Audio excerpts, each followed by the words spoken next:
લીલી એલચી છે એના દાણા કાઢી લીધા બાદ આપણે છે એના જે આ રીતે છોતરા હોય એ આપણે ફેંકી દેતા હોઈએ છીએ. તો હવે ફેંકવાના નથી. તો શું કરવાનું છે, આપણે બધા ચા પીતા જ હોઈએ છીએ. ચાની ભૂકીનો જે આ ડબ્બો હોય એની અંદર તમારે આ જે છોતરા છે આની અંદર નાખી દેવાના, એલચીના છોતરા, અને એને આ રીતે મિક્સ કરી દેવાનું છે. આનાથી શું થશે, જ્યારે પણ તમે ચા બનાવો ત્યારે ભૂકીની સાથે તમે આ છોતરા પણ આવશે, એના લીધે છે એ ચામાં એક સરસ સુગંધ અને સ્વાદ બંને આવશે, અને આ રીતે એનો ઉપયોગ પણ સારો એવો થઈ જશે.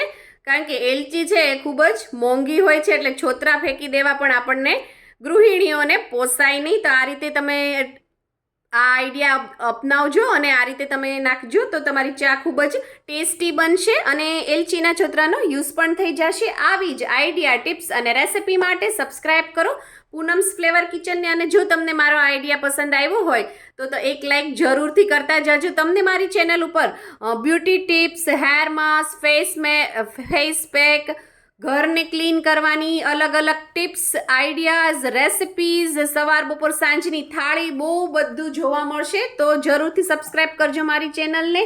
Thank you. આવજો.